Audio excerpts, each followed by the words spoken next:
other people to see, you want to sort of bring that into the middle. So you can say something like, I'm so happy with @NAFI.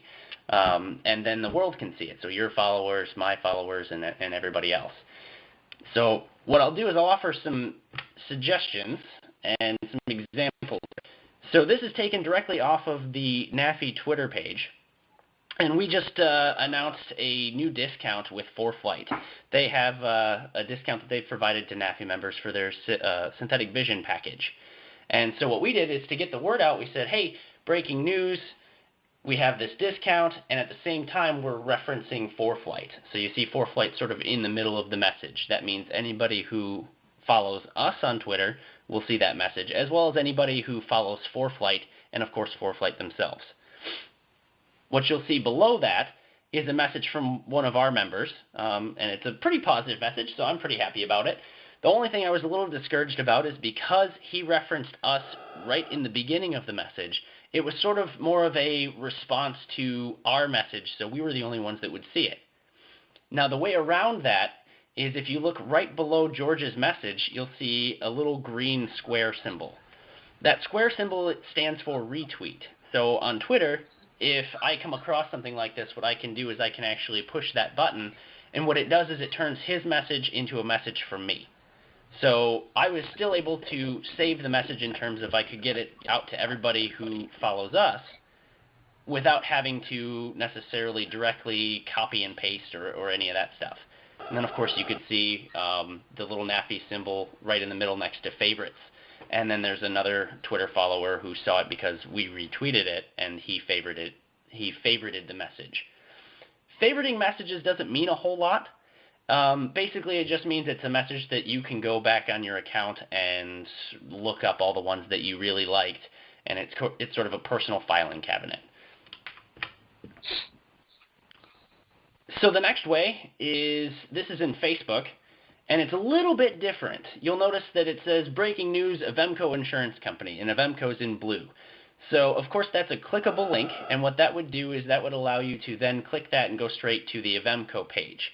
Now, it's still considered an @message, and the reason for that is that when I type this for a NAFI message, when I brought Avemco Insurance Company in, I didn't just type out Avemco Insurance Company. If I did that, it would just be in standard text. So what I have to do is I still have to start with the little @sign, and then what happens is Facebook will then fill in the actual company name and allow me to select the page. So you have to sort of be careful with that because you want to make sure that as the drop-down menu comes in that you're selecting the appropriate page. I say that because some companies have more than one Facebook presence page, and so you want to make sure that you're tagging the appropriate one. But once again, just like the Twitter on the Twitter page, it will allow their followers to see the message, allow our followers to see the message, and it'll give Avemco, in this case, a notification that says, hey, you're being talked about. Next one is on Google+. It's pretty much the same thing.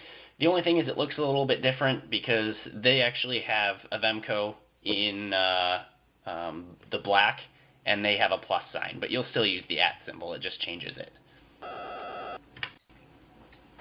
So the next piece of lingo that we want to talk about is hashtag. What are hashtags? What are they for? What do they do? So basically, a hashtag is a symbol that's used for messages, and it sort of groups like messages together. So if I wanted to talk about McDonald's, I could do hashtag McDonald's, and then that would group my message in with everybody else who's talking about McDonald's. And then what it allows you to do is then search amongst those messages and figure out what everybody else is talking about. You can use these hashtags for just about anything you want. It can be something as ridiculous as, I like to eat hot dogs in the morning, or I like to fly Cessnas, or in business terms, we like to sort of keep them nice and short and sweet. So hashtag NAFI, hashtag Avemco, hashtag Sporties. One of the other ways to use it is to actually use it in terms of a feeling or a mood or satisfaction. So some people will say hashtag love NAFI, or thank you for our discount, or in this case, I used it recently in the ForeFlight message as hashtag NAFI discount. So it's just a way to group messages together and get people talking about the same things. So examples, again, this is Facebook, and you'll see I put hashtag NAFI, hashtag instruct protected, and hashtag Avemco. So it groups it in 3 different categories to where if people were searching for these things, they'd be able to see all the messages associated with those particular hashtags. One of the rules with hashtags, especially associated with businesses, is try not to use more than 3.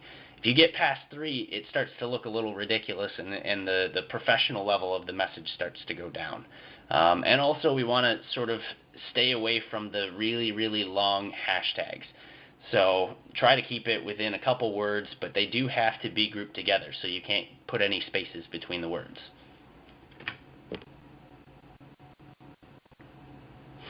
So this is on Twitter, and it's the same sort of thing. I just couldn't put the 3rd hashtag in there because I ran out of space. So if I were to actually click on the hashtag Avemco from this message, I just wanted to see what else other people were talking about.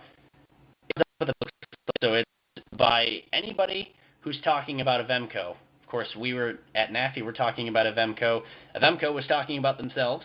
And the other 2 individuals, Patrick Smith and whoever is Best Jobs, is also talking about Avemco as well.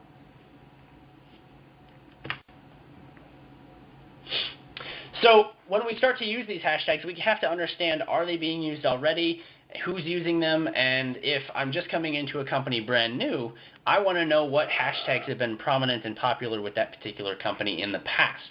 And there are ways to find that out. One of the popular ways to do that is a site called Hashtagify.me. So what it does is it allows you to type in a particular hashtag, and then it'll tell you the top 10 of all-time hashtags associated with that. So when you look at the lower right-hand corner here, I did AOPA, and you can see things like flight, general AV or general aviation. AOPA 2013 apparently was pretty popular. AvGeek and some of these other ones.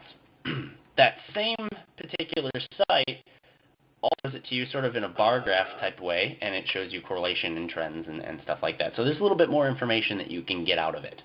Of course, hashtag AOPA is their most popular one. Another way to do it is called tagboard.com. What this actually does is it tells you sort of the trends among that particular hashtag. It shows you the most popular tweets and posts about that particular hashtag, but then it also tells you whether people are overall positively talking about it, negatively talking about it, or if it's not really associated with any particular feelings. So it's kind of interesting if you were to do that amongst your own brand or something that you were intending on using. You want to A, see what your history is there, and B, see if anybody else is using it and sort of avoid using it if it's being used negatively. Any questions so far?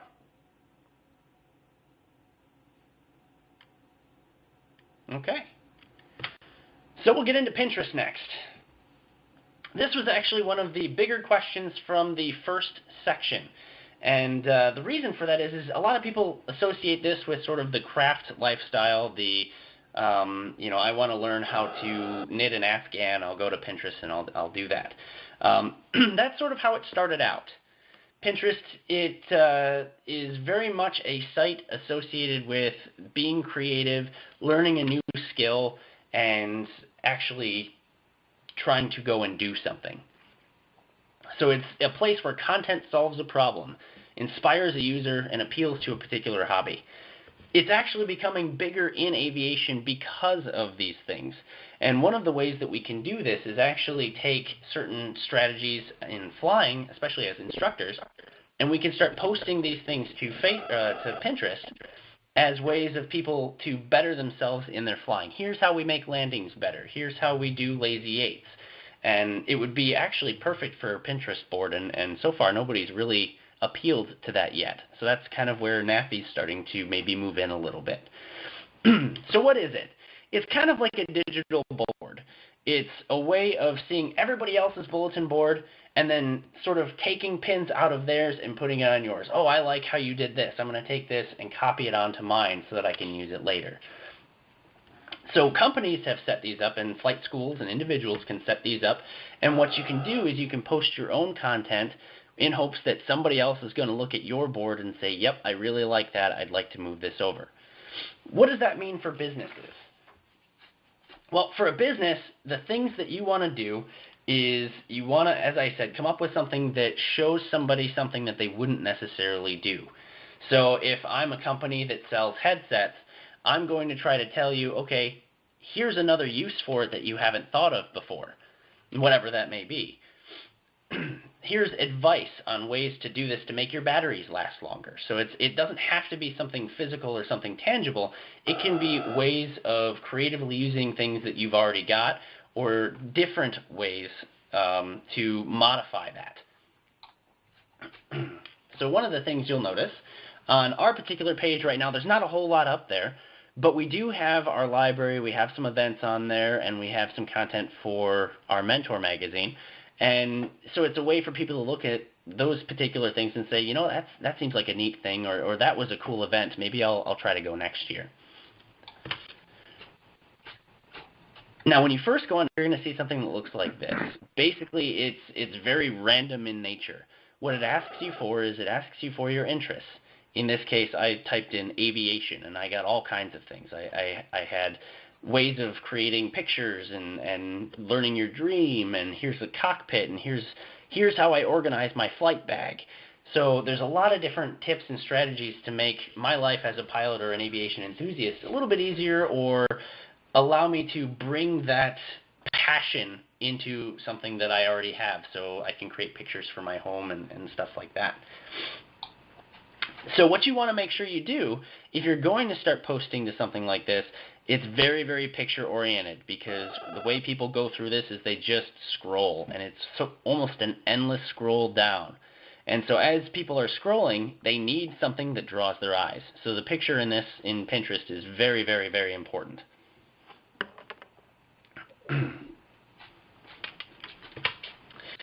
So one of the companies that I looked up to show a good was Sporty's Pilot Shop.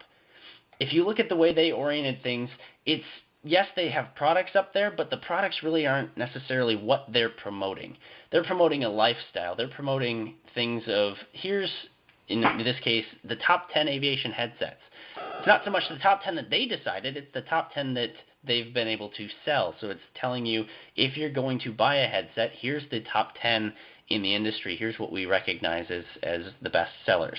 Top 10 gifts for pilots. During Christmas, they had top 10 Christmas gifts. So they do a really good job of promoting themselves, but they're not trying to sell you anything right out of the gate. They're just trying to show you what's involved in it.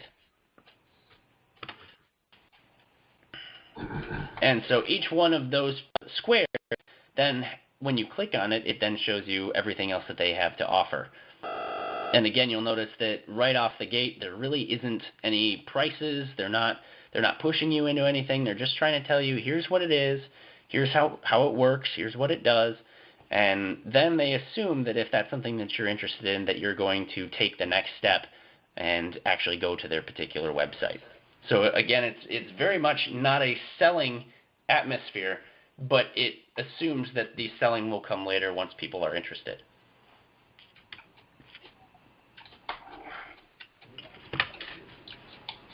So the next one is Instagram. This one's actually really gaining in popularity. There was a controversy in the aviation world not too long ago that an article was written by a gentleman who had noticed that pilots were posting pictures, specifically specifically airline pilots and corporate pilots. And the article was referencing some rules regarding pilots taking pictures and using electronic devices, and certainly the pilots kind of shot back, and it became sort of a mess. But the thing that nobody can deny is the pictures are just absolutely gorgeous, and they've been shared more than any other pictures in just about any other industry. So what is it? Well, What it is it's a way to post pictures directly to a particular site and share it. So it's kind of like Facebook for just pictures. I'm not so much worried about posting my moods. I'm not worried about posting what I'm doing. It's, here's a picture that I thought was cool and I'd like to share it with you. So the interesting thing about Instagram is that you don't so much go directly to a website, log in, post things that way, and go around liking other people's things. The way it actually starts is it starts on your mobile device. In most cases, it's going to be a smartphone. So you actually have to go and download the app. You have to log in, create your account that way, and then once that's already created, there is an internet portal, but Instagram doesn't really worry too much about what's going on the actual website. They're more concerned about what's going on based on the mobile content. So definitively you'll notice, and I found another good one from ASA here, on the right-hand side it's a square picture. So the way that Instagram looks at it is they try to sort of frame it in a square to make it look more like a Polaroid. And it adds a real nice symmetry to it. And what you'll see is that ASA is not trying to sell you that watch. I mean, in their home store, yeah, of course they want to sell that watch, but the picture itself is just showing you the overall creativity and beauty of a product. So they figure that if they post a picture that looks like this, it's going to make you want to buy the watch. And I'll be honest, it kind of made me want to buy the watch. So what it also does is Instagram has a great way of turning sort of average and normal photographs into something that really look neat. They have a lot of unique filters to change the look of those particular pictures to whatever mood you're trying to show. So in terms of a business, what this actually means is if you can take a picture and you can develop a mood about that picture that makes people go, wow, that's really cool, it turns out that you don't have to sell anything.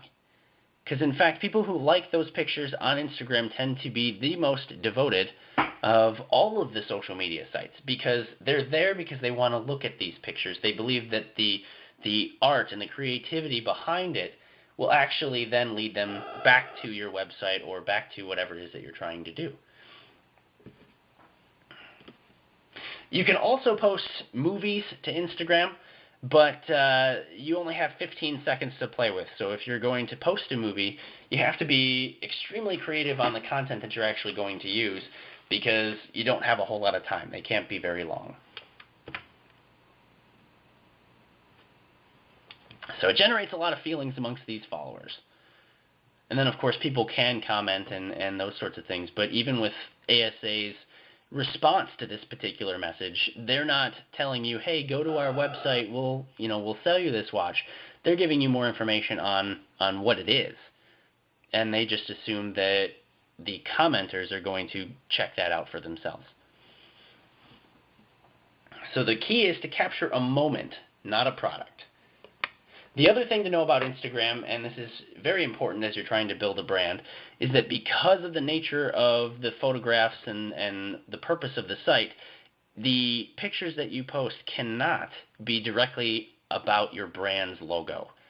If your logo is front and center in the picture, a lot of times they will actually take it down.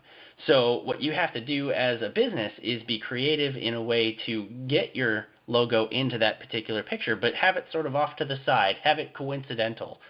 So, if you have a patch that has your flight school's logo on it, and you have a student or a flight instructor who's in the picture, that patch should be maybe on the instructor's arm, but the overall picture is not about the patch, it's about the instructor and the student.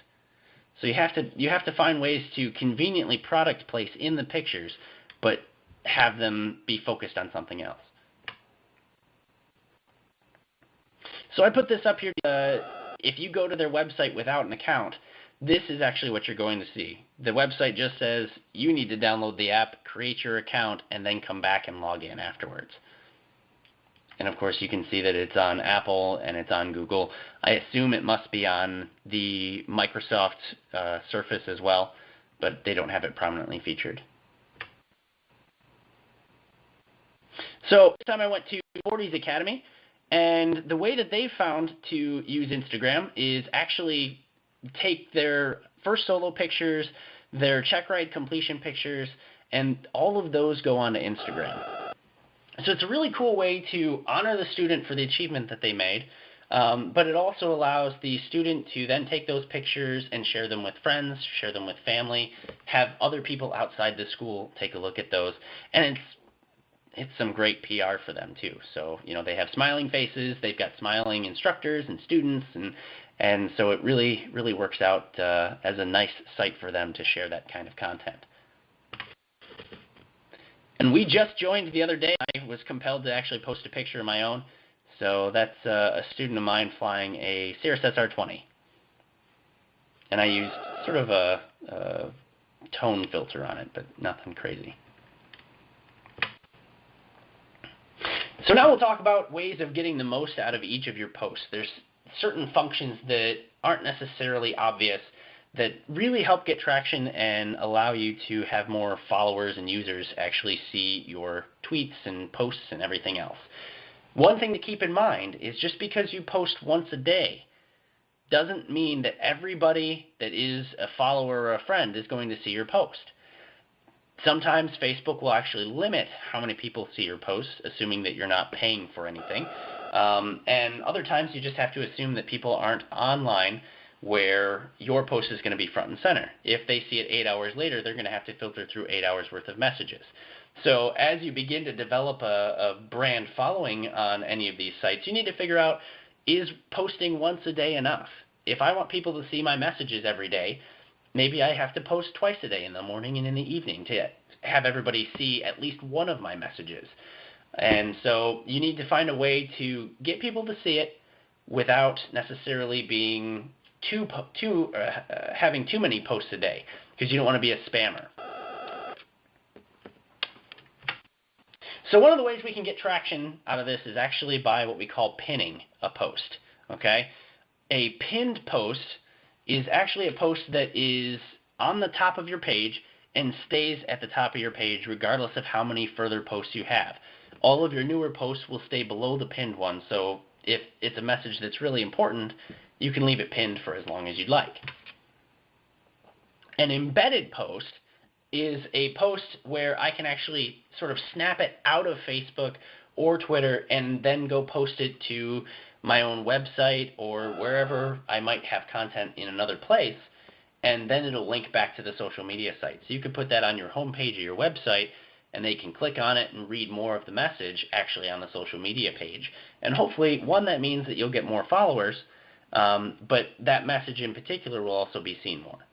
And we'll discuss how to do that. These two strategies are great for things like press releases, coupons, special promotions, any kind of new service or benefit. So anything that you feel is going to be new or really important for the public to see, it's great to follow these two particular strategies. So to do that, specifically on Facebook here, you'll see that on the Avemco post, it has the little ribbon on top. That means that that post there was pinned.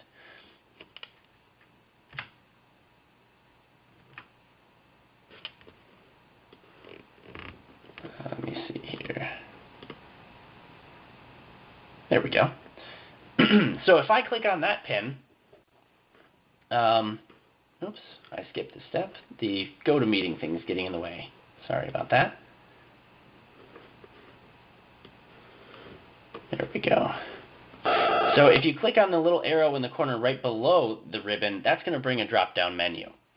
Now in this case, where it would have said pin to top, in this case it says unpin to top, so I already did it.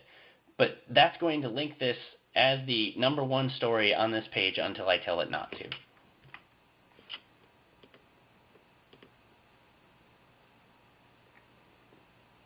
If I wanted to embed the post, at the bottom of that same message, it has the embed post link.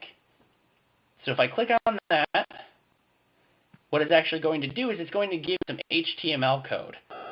All you have to do is copy this and then paste this into whatever web page you might have. And in most cases, the HTML on that web page is actually going to automatically interact with that and post it onto your page. but you don't need to know how to write code or any of that kind of stuff. All you need to know is how to basically copy and paste.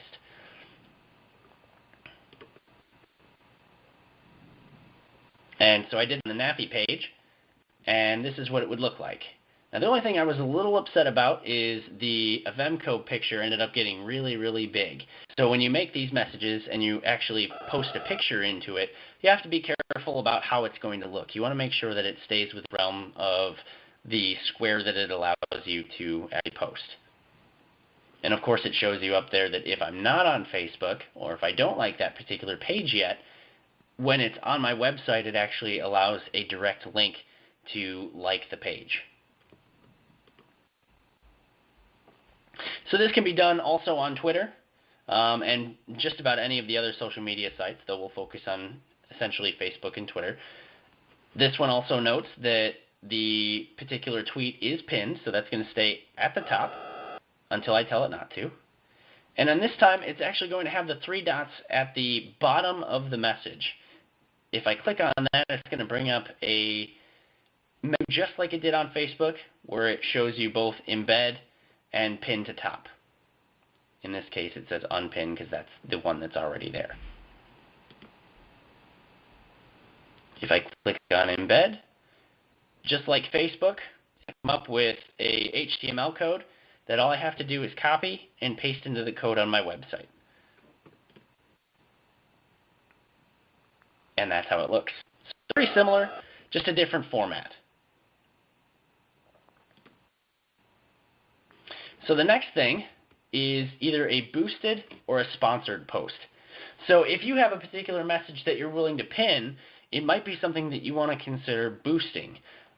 When you boost, that does mean that you are spending a little bit of money. But what it allows you to do is it allows you to take that and target your message not just amongst your followers, but maybe your followers' friends or people who aren't yet followers and you'd like them to be followers because of this particular message. Also great for press releases, coupons, new services, benefits. If you are following NAFI on Facebook, you probably noticed right after Thanksgiving for Black Friday, we were doing a NAFI holiday sale. And, excuse me, I was posting that and boosting it all over the place. So you probably saw the same message more than once because I was boosting it for several days.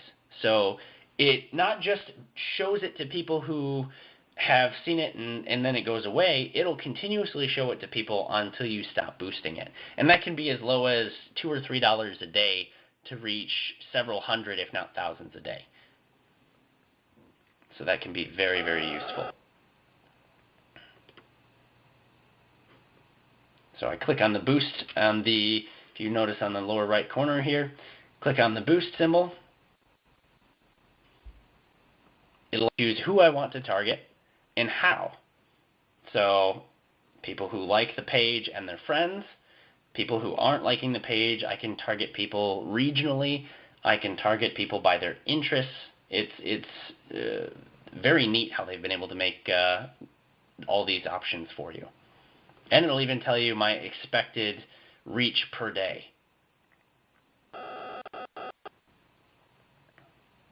Once you did a boost, it also tells you how well you did. So with this Avemco one, we actually paid to send it out to people. We spent $24 and we got about 7,000 people to see it. So 7,000 more people than otherwise know that Avemco now does helicopter insurance for NAFI members, which we're pretty proud of. So, what does it look like on somebody's page who isn't looking directly on the NAFI site?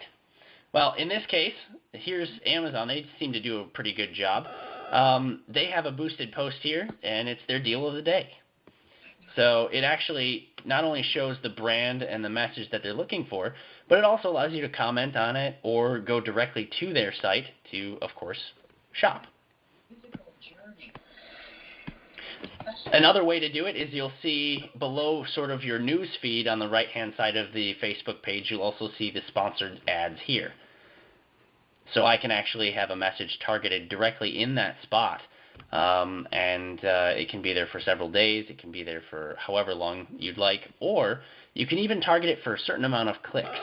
So if I wanted to, say, pay for 10 people to click on it a day, there's a different exposure rate and different charge rate for that. What's going on? Why does it not have my mixtape? Here's LinkedIn. LinkedIn does the same thing. Their messages are sponsored. So it's less of an ad, but more of a message. And essentially, it's still getting the same kind of traction. It's showing it to people who aren't necessarily fans of Toshiba, but maybe Toshiba can convince you to be fans of them. You're on the same mixtape? Okay. Don't you like to laugh? And lastly, this is how it looks on Twitter. So you can see on the bottom of the ad, it has the gold symbol and it says promoted by them. So it's not so much a post by them. It's excuse me, it's a boosted message or advertisement.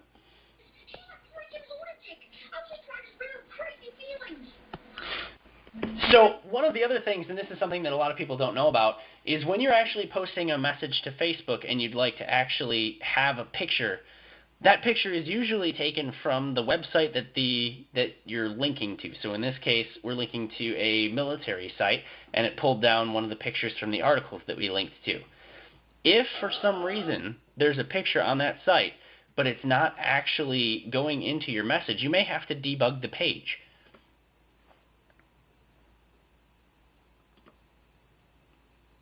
So debugger is also not only a great tool to fix that particular problem, but if you're constantly linking to your page, it might be interesting to know how it's going to link to that page and sort of show you the content that shows up when you do that. So above is a link to figure out what the debugger is, and it's a Facebook tool, so it's run directly by Facebook. And I did a search in NAFI, and a couple of things I might need to fix. So I'm going to talk to our web developer guys about that, but I would have never known had I not run the debugger. And what it says in the bottom here, and it cut off a little bit, but if somebody were to actually share the NAFInet.org site, that's the picture that gets shared every time. And while I really like that picture, what I don't like is the fact that the edges are cut off. So every time somebody copies NAFInet.org and puts it into Facebook or Twitter or any of those other pages, they're going to get an image that I'm not necessarily happy they're getting. So it's something that I can fix. But I would have, again, never known that had I not run a debugger. So one of the other really neat things that Facebook has done is they've really gone into algorithms to find out commonalities amongst all of their people, all of their users, their followers. So one of the cool things that I can do just as a member of Facebook is I can search amongst any brand I want. If I want to find commonalities between similar organizations or similar organizations within industries, I can actually do a search. People who like NAFI and like EAA. I can do people based on their locations. So fans of NAFI who live in Michigan. The options are endless. I can do, people who like NAFI who like Cessna airplanes. So it's really kind of cool, and it allows you to then have specific targeted marketing to those individuals, find out what they like, find out what they don't like, and then also find out what are the commonalities between people who like you and like a competing organization. What are they doing better? What is it that people like specifically about them versus what they like specifically about you?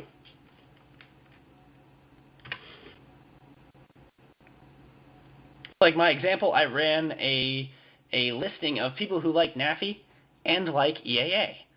And in my case, I got several people. Of course, I was at the top of the list because I was the one doing the search. But I could then start looking amongst those people and finding out all these different commonalities, or even differences for that matter. So that can be a great tool, especially regionally if you're a flight school and you want to find out people who like aviation who live in Los Angeles. So now we get into ways of bridging that gap. Like I said at the beginning of the presentation, ways of bringing some of the digital stuff into the real world. One of the most popular ways of doing this is what's called a quick response or QR code. These, you've probably seen them, are these square barcodes that you see at the top left-hand corner. And what they are is basically just a barcode. But the difference is that it's something that a smartphone can recognize. Usually you have to download an app from the App Store that is a QR code reader or something like that. But the special thing about this is if I were to scan this particular code, it's going to jump me directly to the website or promotional material that that particular company was trying to get me to. So I don't have to enter any links. I don't have to wait for an email. I don't have to do any work of my own. All I have to do is scan it, and it'll take me directly to where I want to be. If you have a smartphone and you have a QR code or a QR reader and you were to scan the code in your upper left-hand corner, that should take you directly to www.nafinet.org. It's perfect if you're running a sale or a discount and you've got a special page set up that you want people to notice. What I'm going to do for the next trade show is get a bunch of these made up as magnets and stick them everywhere. And the cool thing is people get curious. So they'll see it, and maybe the first couple they might not bother to take their phones out, but eventually they're going to get curious enough to actually scan it, and it's going to bring them to the NAFI site where they would never have gone before. And hopefully that might transition into potential NAFI members.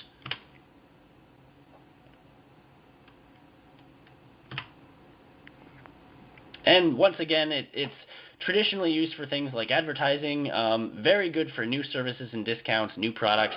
It's a way to really get the word out. A lot of people put them on the back of business cards. So instead of necessarily just writing out their website, they might have the QR code there, so it allows people to go to the site easier. It just depends. The sky's the limit on stuff like this. And it's pretty easy to create your own. There are several websites that will generate the QR codes for you.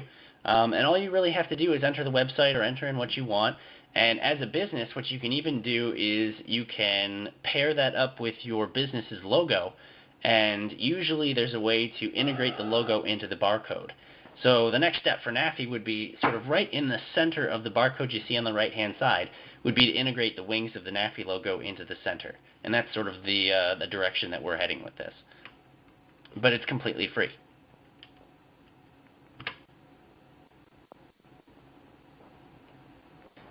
So the last piece of the presentation is figuring out your brand's history online. So how do I find out what people have said about me in the past? How do I find out what overall sentiment is?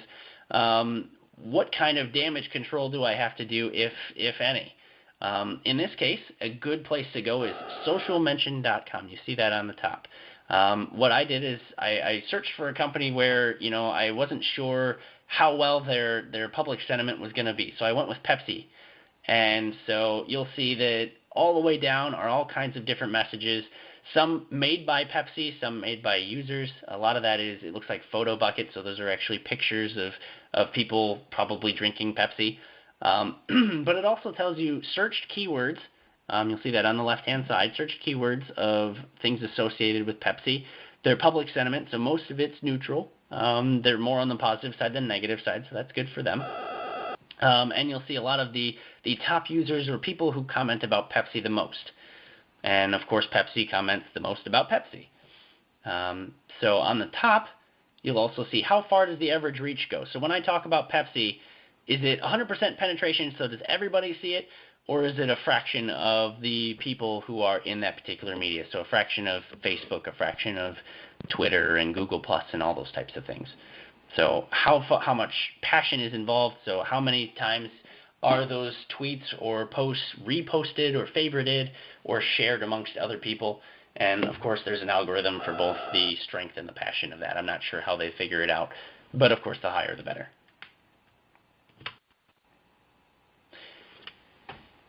So a little self-promotion here. If you are on any of the following social media networks, specifically Facebook, Twitter, and LinkedIn, those are our most active sites. We'd love to have you as a follower, and certainly we'd love to have comments of how well you like the presentations, this one and other ones, how well you like content that NAFI puts out, and things that we can do better too. We're not afraid of getting those kinds of messages that says, hey, we really wish that you would do this, and maybe it's something that we can do. As I said in the first presentation, the biggest thing that you can do right on social media is be interactive with people that are there. If somebody comments, if somebody talks to you, if somebody likes or follows you, it's always a good thing to message them, thank them, respond to their posts, and have that conversation, because that's really what it's all about, is actually getting a direct conversation with people who may use your brand or may at some point use your brand. Any questions? Yeah, John, I think there are a couple of questions out here. I'm going to unmute everybody. Give me just a second. And there were a couple that came through on chat while you were talking. I'm going to read this question, but I'm not sure what it means. Benji Cunningham wants to know, what about using, it says Hootsuite? Is that correct? Yes, that can is you hear correct. me? Yes. Yes. Okay, I had a friend of mine talk to me about using Hootsuite, which is an app that you can basically make posts using Hootsuite, and then it basically will go, it kind of like multiplies and goes up to Facebook, to Twitter. So it's one post, and it goes to all of the social media. Have you ever heard of that? Absolutely. In fact, we use it quite a bit. That was actually something in the first presentation, and what Hootsuite does, and it's pretty much exactly what you said. It allows you to connect various social media networks and allow you to, if you wanted to post the same message to multiple networks, it'll do that for you. And the really cool thing is you can actually schedule them. So I can schedule a week's worth of posts on a Sunday night and then not necessarily have to go through the manual labor of doing it each and every day. On top of that, the other nice thing about Hootsuite is that it has an algorithm that figures out when the most people who follow you are online. So if the most people show up at 11 o'clock in the morning, that message can be auto-scheduled to go out at 11 o'clock in the morning, based on how many people it anticipates to be there. Bless you. So we certainly use it a lot. I really like it. There are a couple downfalls, and it gets a little tough when you want to post specific messages that are targeted directly to one particular media venue. For example, the tweet that I showed you guys about Avemco. I was trying to link Avemco into the message using Hootsuite, and it wouldn't let me because Hootsuite wasn't looking at the contacts that I had or the people that were following. So if you wanted to actually have that message be contacting somebody else, it isn't going to work. So you actually have to go in and manually do it that way. I see. But it's free, at least as long as you want the basic functions. The free service will allow you to link up to 3 social media profiles. If you have more than that, then I think it's $20 a month or something to have the more advanced functions. Hootsuite will also produce reports for you. So if you want to know how well your posts are doing, you can run a report through Hootsuite and find that out. It's sort of a way to run one report across all the social media venues, whereas if I wanted to do that without doing the Hootsuite report, I'd have to go to Facebook and run one, I'd have to go to Twitter and run one, and do each one of those independently. I see. Martin, are you had a question about using quotes and search algorithms, Martin? Yes, I'm here. He was putting them in quotes in the slides, and I asked the question, but it looked like a slide went up with one of your inquiries, and it was not in quotation marks. So I think that answered the question there. Nope, it doesn't have to be in quotes, Marty. But what does need to happen is you need to be talking about the brand in the way that they're listed. So you saw on that particular post that I was looking at EAA. I couldn't just type in Experimental Aviation Association because that's not how they're listed on there. So their Facebook page says EAA-Experimental Aviation Association. So I had to essentially spell it out the same way they do. And eventually when it recognizes who you're trying to link it to, it will give you a drop-down menu of all the pages that it thinks you might be referencing. And then when you click on that drop-down, whichever one it is, it'll actually auto-populate the name in the search algorithm. So that way you can confirm that it's actually referencing the one that you were hoping to talk about. Sure. All right, thanks, John. Excellent. Good question, Martin. All right, the microphones are all unmuted. So if you have a question, please chime in, and we'll try to manage the pandemonium.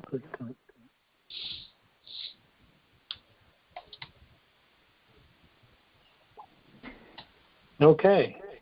Well, John, thank you very much for presenting tonight. Anything else that you'd like to say before we wrap this up? Well, I'm glad everybody was able to make it. I hope it was a interesting and entertaining webinar for you. And if you have any questions that you think of after the fact, or if you have anything that you wouldn't like to say in front of the rest of the group, feel free to email me. My email is jniehaus@nafinet.org. So feel free to email me anytime. Okay. Well, thanks for joining us tonight. Next month, the Chairman's webinar will be on February 18th, and Mike Adams, VP of Aviation Underwriting with Avemco, will be with us. And Mike's topic will be, you think you're insured, but are you really? And he'll be talking about where your exposures are as a CFI and how to address those exposures.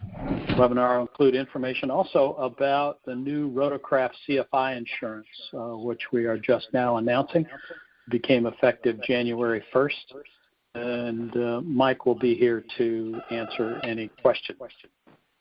Another thing we would like to know is, who else would you like us to host or invite to a chairman's webinar? Is there somebody in aviation that you would like us to talk with, or that you would like to talk with? This is a participation event. Also, what other topics would you like us to feature on the chairman's webinars? So you can let us know now. Just speak up, or you can send us a note via email. And, if you think about something later on, drop us a note, and we'll do our best to pull those people together so that you can speak with them or listen to what they have to say. Is there any way that you can get us a list of people that you've had in the past so that we don't do any repeats? Sure. We'll tidy up the website and make sure that, because there's a list of all the chairman's webinars are being recorded and posted on the website. And I'm not sure that it clearly lists who the speakers were, the topics were, but John and I will work on that, and so you can go and look at that at any time. Okay. Yeah, currently, the topics are all listed. The presenters are not, so we can actually go through and actually list the presenters as well. Excellent. All right, folks. Well, once again, next month is February 18th. It's almost always on the third Wednesday of the month, and Mike Adams will be with us then. Thanks again for joining us. Have a good evening. Good night, all. Thank you.